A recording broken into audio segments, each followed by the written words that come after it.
Halo, selamat pagi para presenter, trainer, dan public speaker.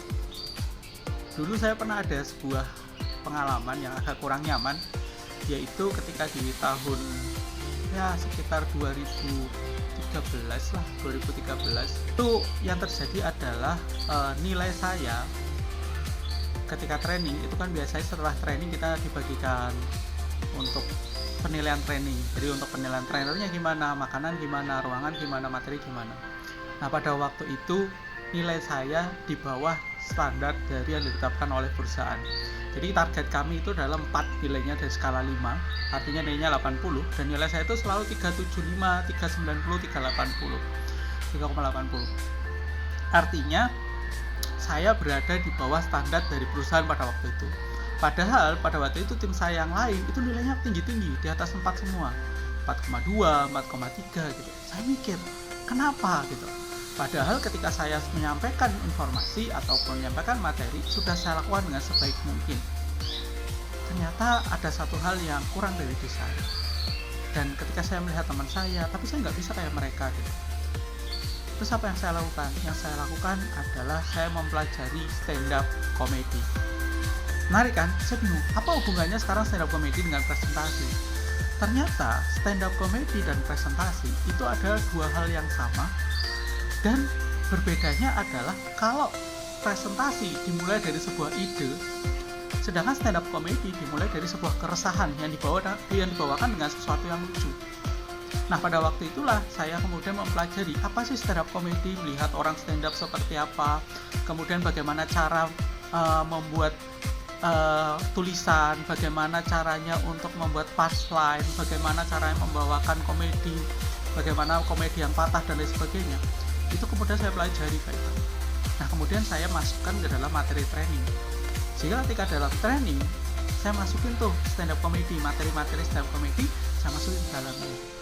Dan alhamdulillah nilai saya meningkat cukup baik. Dari yang kemudian di bawah 4 jadi 4,2, 4,3, seperti itu terus.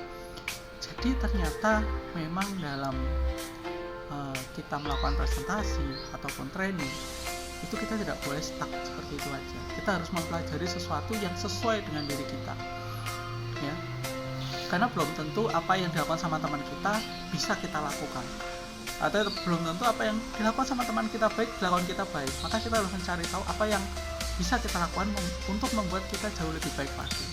So, jangan berhenti untuk belajar sesuatu yang baru, dan teman-teman anggap bahwa teman-teman sudah bagus, maka saat itulah teman-teman tidak bagus lagi. Jadi itu teman-teman, ya, hati-hati, jangan terlalu masuk dengan zona nyaman terus, ya. Mulailah sesuatu yang baru supaya apa? Supaya teman-teman jauh lebih menarik ketika melakukan presentasi. Terima kasih, selamat pagi.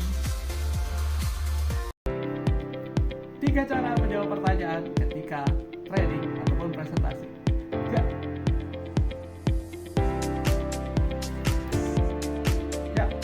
Tiga cara menjawab pertanyaan training ketika presentasi. Yang pertama, teman-teman bisa ketika misalnya pertanyaan masuk, jangan lupa ya, teman-teman harus katakan kata ini. Wah, ini pertanyaan yang sangat menarik. Ya. Sebagai seorang trainer, kita tidak boleh bilang ini pertanyaan susah, pertanyaan tidak jelas, atau seperti apa. Tapi kita harus menggunakan kata-kata yang positif, yaitu dengan cara ini pertanyaan yang menarik. Nah, yang pertama, ketika ada pertanyaan masuk, kemudian kita lempar ke audiens. Misalnya nih, ada pertanyaan masuk, Pak, gimana sih cara melupakan mantan? Nah, Anda bisa jawab, wah, ini pertanyaan menarik nih. Oke, teman-teman semuanya yang ada di sini, ada nggak yang pernah cari atau pernah punya mantan di sini? Wah, gimana nih cara melupakannya? Oh, itu gimana? Nah, terus masukkan, Anda jadi perangkul. Cara pertama. Cara kedua, depending. Kalau misalnya Anda tidak tahu caranya dan kemudian Anda nggak yakin bahwa Anda kalau jawab, wah, itu kalau saya jawab salah nih, gitu ya. Misalnya, bagaimana cara prosedur menemukan dari orang, gitu misalnya, gitu ya. Kita tidak tahu prosedurnya, gitu. Nah, oleh karena itu, kita bisa memilih pertanyaan tersebut. Misalnya, oh, baik, ini pertanyaan yang sangat menarik sekali. Boleh nggak saya lihat untuk data saya dulu? Nanti akan saya jawab setelah istirahat. Bagaimana? Ya, setelah saya makan saya akan jawab ya. Tolong kasih sesi saya. Cara yang ketiga, dijawab. Ya, kalau Anda nggak lihat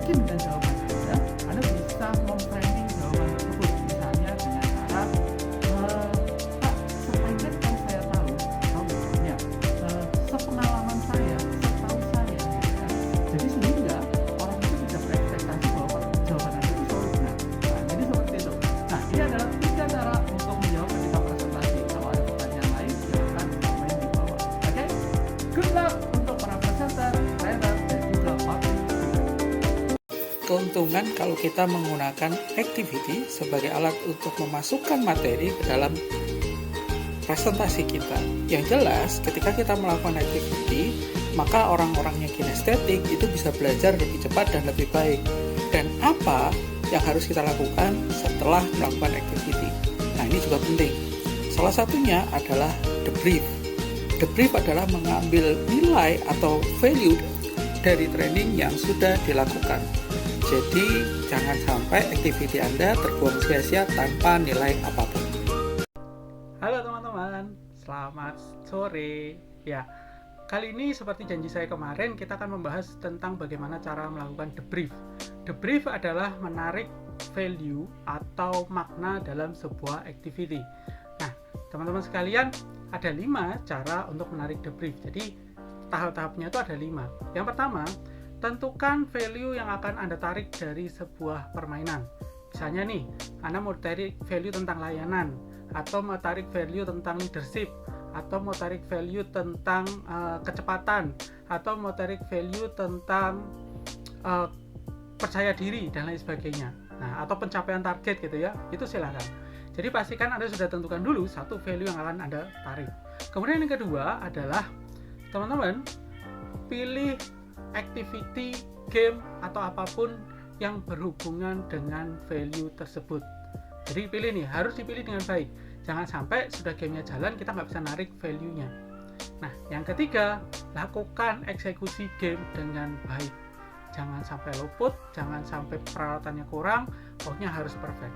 Nah, yang keempat, setelah gamenya selesai, teman-teman bisa untuk mulai menanyakan kepada audiens atau peserta tentang value yang bisa ditarik dari training activity yang sudah dilakukan. Nah, caranya bisa dengan Bapak dan Ibu sekalian, tadi setelah permainan yang Bapak dan Ibu lakukan seru ya. Nah, kira-kira apa nih value atau nilai yang kita bisa ambil dari permainan tadi? Nah, nanti akan disebutkan tuh value-nya apa aja, mereka apa aja.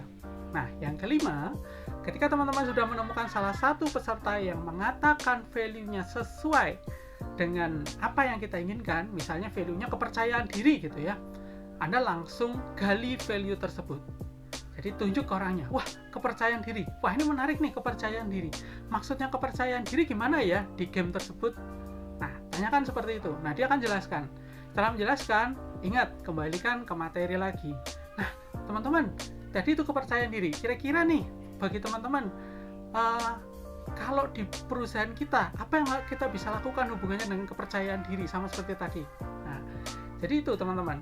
Cara untuk menarik value ini penting banget ketika teman-teman punya activity, sehingga activity teman-teman tidak kosong, tidak cuma having fun, hahaha gitu ya, nggak ada artinya sama sekali.